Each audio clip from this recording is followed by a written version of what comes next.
Hello बच्चों, कैसे हैं आप सब। स्वागत है आपका एसआर फ्यूचर एकेडमी में। और आज जो आपके लिए लेकर हम आए हैं वो क्वेश्चन बहुत ही महत्वपूर्ण है। आप हर साल किसी भी साल का कोई सा भी सेट उठाकर देख लीजिए, ये क्वेश्चन आपको मिलेंगे ही मिलेंगे। और अगर आप इस वीडियो को ध्यान से देख लेते हो तो आज के बाद इस तरह के क्वेश्चनों में कोई भी डाउट नहीं होने वाला है। ठीक है, तो आपसे रिक्वेस्ट यही रहेगी कि आप हर स्टेप को धीरे से और ध्यान से देखिए। मतलब ऐसा नहीं है कि आप स्किप कर दें या काट काट के वीडियो को देख लें। आप इसे तसल्ली पूर्वक देखेगा, उसके बाद आपका कोई डाउट नहीं बचेगा। और अगर डाउट बचता है तो आप हमें कमेंट बॉक्स में करके बताइए, हम उसे बिल्कुल पूरी तरीके से खत्म कर देंगे। ये क्वेश्चन हर सेट में पूछे जाते हैं और पेपर की दृष्टि से मोस्ट इंपोर्टेंट क्वेश्चन है। और ये 2 नंबर से लेके 5 नंबर तक पूछे जाते हैं। कभी कभी 3 नंबर में पूछ लिया जाता है, कभी कभी 4 और कभी कभी 5 में पूछ लिया जाता है। ठीक है, यहाँ पर 3 वैरायटी क्वेश्चन है, 3 ही क्वेश्चन है। √2, √3 और √5 को अपरिमेय संख्या सिद्ध करना है। सिद्ध कीजिए कि √2, √3 व √5 एक अपरिमेय संख्या है। 3 क्वेश्चन में से एक क्वेश्चन आपको 100% दिखाई देगा पेपर में। सेट में अलग अलग हो सकता है, लेकिन ये क्वेश्चन परमानेंट आएगा ही आएगा। तो चलिए बात करते हैं इसके सॉल्यूशन की। तो सॉल्यूशन इसका कैसे होगा वो हम देखते हैं। सॉल्यूशन इसका कैसे होने वाला है, ध्यान से सभी बच्चों को देखना है। देखिए, सबसे पहला काम क्या करना है। सबसे पहला हमारा काम है, जो भी हमें संख्या दी गई है उसे आप परिमेय संख्या मान लें। जैसे √3, √2, √5। पहले मैं √2 की बात कर लेता हूं। तो मानते हैं √2 एक परिमेय संख्या है। क्या मान लेंगे? √2 की बात कर रहे हैं तो पहले √2 वाला करते हैं। तो हमें सबसे पहले स्टेप लिखना है, माना √2 एक परिमेय संख्या है। √2 एक परिमेय संख्या है। ठीक है, अब आपने इसे परिमेय संख्या माना है तो आपको पता होना चाहिए कि परिमेय संख्या होती क्या है। तो परिमेय संख्या वे संख्याएं होती हैं जिन्हें P/Q के रूप में लिखा जा सकता है। ठीक है, माना √2 एक परिमेय संख्या है, इसलिए √2 को किसके रूप में लिख सकते हैं बच्चों? √2 बराबर P/Q। परिमेय संख्या वे संख्याएं होती हैं जिन्हें P/Q के रूप में लिखा जा सकता है। तो हमने √2 को P/Q के रूप में लिख लिया। आपको पता होगा कि यहां जो तो लिखेंगे, यहां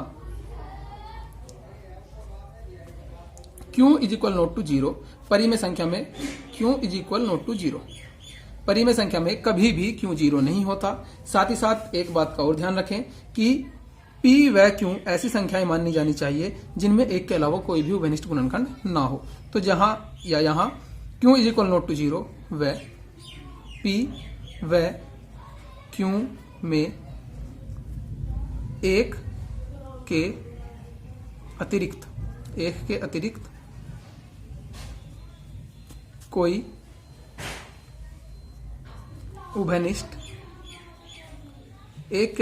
उभयनिष्ठ गुणनखंड नहीं है। एक के अतिरिक्त कोई भी उभयनिष्ठ गुणनखंड नहीं है। ये आपको लिखना ही लिखना है। चाहे तो आप यहां लिख लें, चाहे तो आप इस तरीके से साइड में लिख लें। ठीक है, उम्मीद है यहां तक समझ में आ गया होगा। सबसे पहले हमें जो भी अपरिमेय संख्या सिद्ध करनी है उसे परिमेय संख्या मान ले। अगर परिमेय संख्या है तो P/Q के रूप में लिखी जा सकती है। Q कभी भी 0 नहीं हो सकता, क्योंकि अगर Q बटे में आएगा तो ये अपरिभाषित हो जाएगा। अतः Q = 0।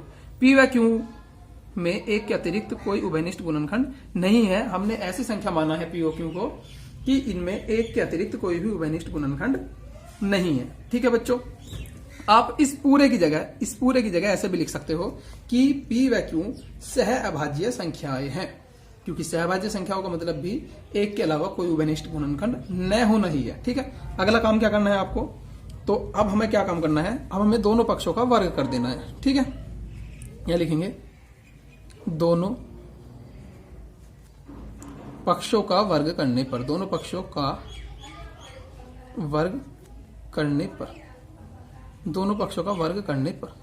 जब हम दोनों पक्षों का वर्ग करेंगे तो जब √2 का वर्ग होगा तो आप जानते हो √2 का वर्ग 2 आएगा और यहां P² बटे Q² बनेगा। ठीक है, जाहिर है आपकी समझ में आ रहा होगा। जब हम दोनों पक्षों का वर्ग करेंगे तो √2 का वर्ग 2 बनेगा और P का P² और Q का Q²। अब हमें क्या करना है, ध्यानपूर्वक देखते रहिए बच्चों। यहां से हमें Q² 2 को बटे में ले जाना है, P² बटे 2। ठीक है, यहां तक बात समझ में है। अब आप देखिए पी स्क्वायर के बटे में 2 रखा है और अगर किसी के बटे में कोई संख्या रखी है तो माना जाता है कि वह संख्या उस संख्या से विभाज्य है। मतलब पी स्क्वायर के बटे में 2 है तो पी स्क्वायर 2 से विभाज्य है। ठीक है, ध्यान से देखना, चूंकि पी स्क्वायर कॉमा लगाओ 2 से विभाज्य है, यह आपको याद रखना है, 2 से विभाज्य है, इसलिए P भी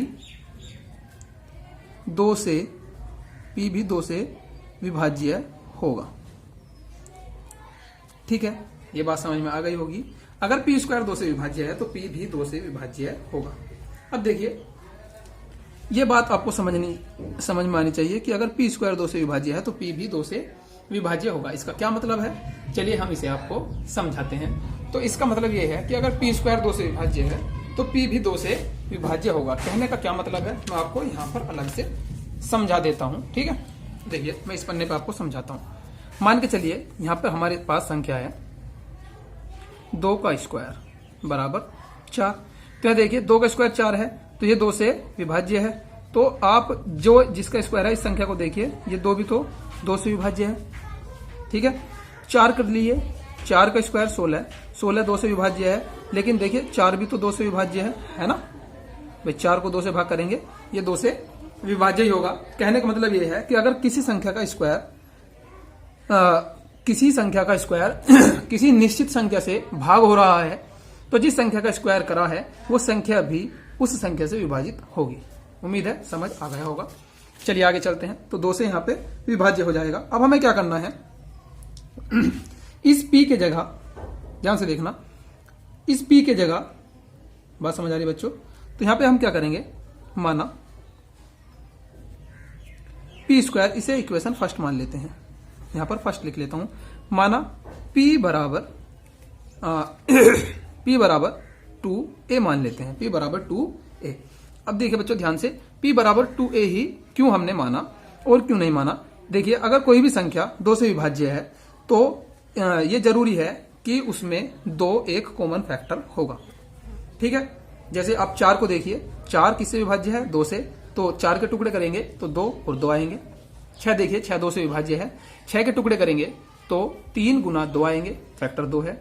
8 देखिए, 8 2 से विभाज्य है, 2 गुना 4 कर लीजिए या 2 गुना 2 गुना 2 कर लीजिए। 10 2 से विभाज्य है तो 5 गुना 2 करेंगे। कहने का मतलब 2 उसका एक फैक्टर होगा, फैक्टर का मतलब उसका गुणनखंड। तो हमें यह ध्यान रखना है कि यहां पर अगर 2 है तो यहां 2a मान लेंगे, यहां अगर 3 है तो यहां 3a मान लेंगे, यहां अगर 4 है तो यहां 4a मान लेंगे। तो यहां 2 है तो हम इसे 2 के फैक्टर में ही मानेंगे, मतलब 2 के मल्टीपल में ही हमें मानना होगा। तो P बराबर 2a। अब हम क्या करेंगे, P बराबर 2a, इसे पुट इन फर्स्ट में रख देंगे।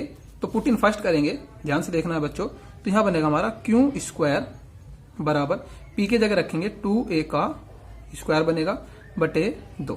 ध्यान से देखते रहना बच्चों, आपको समझ आएगा। क्यू स्क्वायर बराबर 2 दूनी 4 बनता है बच्चों और a का स्क्वायर a बनता है बटे 2। 2 से इसे काट देंगे 2 बार, तो ये बनेगा क्यू स्क्वायर बराबर 2a स्क्वायर।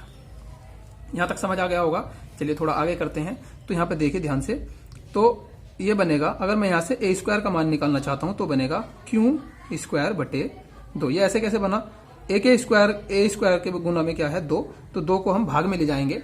जब 2 को भाग में ले जाएंगे क्यू स्क्वायर बटे 2 ही बनेगा। फिर हमने a स्क्वायर को इधर लिख लिया और बाकी जो पद बचा था हमारा क्यू स्क्वायर बटे 2, उसे हमने इधर लिख लिया। ठीक है, तो यहां आप देख सकते हो क्यू स्क्वायर 2 से विभाजित है।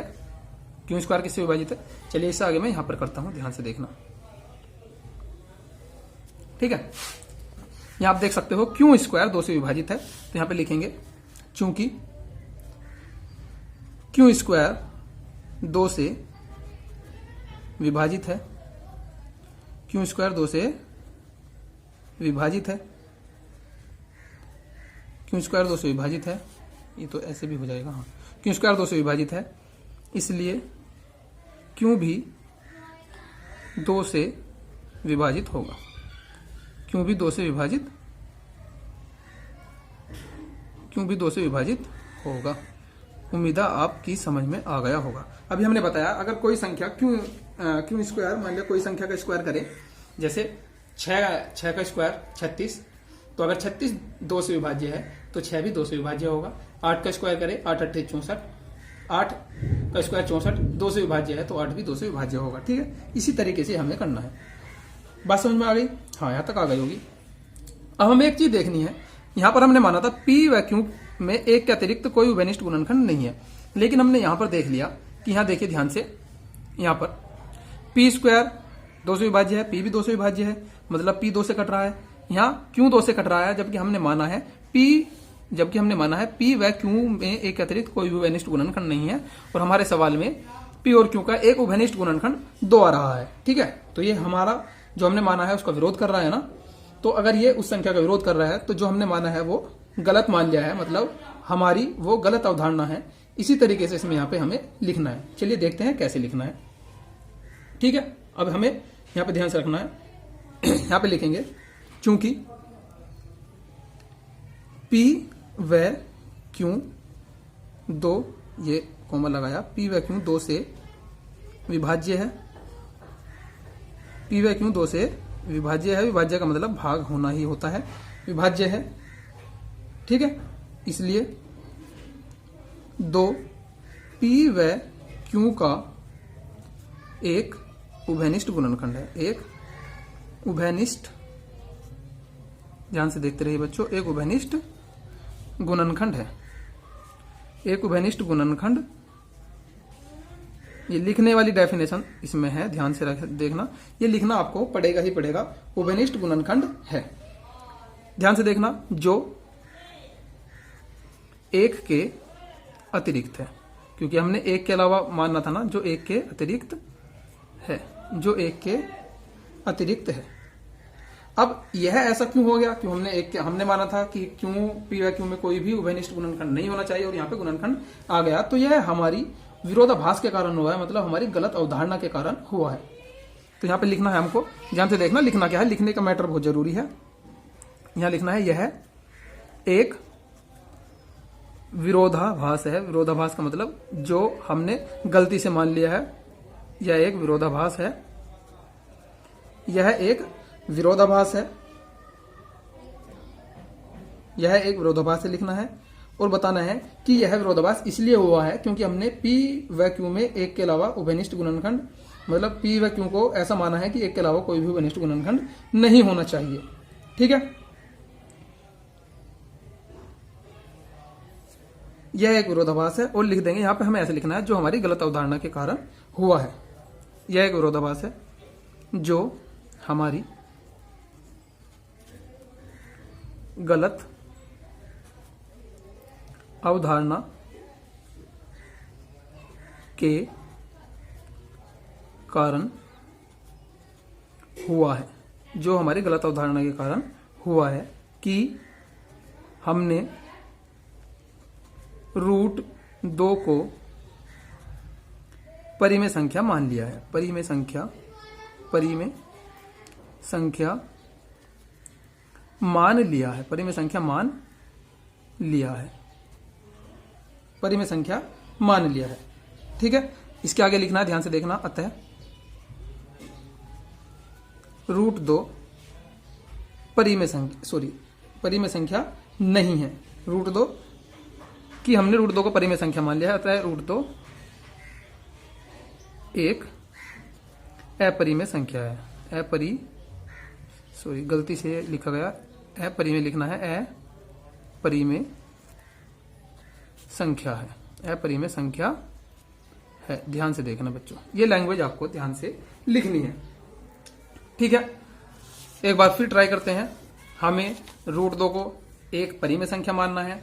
परिमेय संख्या के बाद मानने के बाद Q = 0, P व Q में एक के अलावा कोई भी उभयनिष्ठ गुणनखंड नहीं होना चाहिए।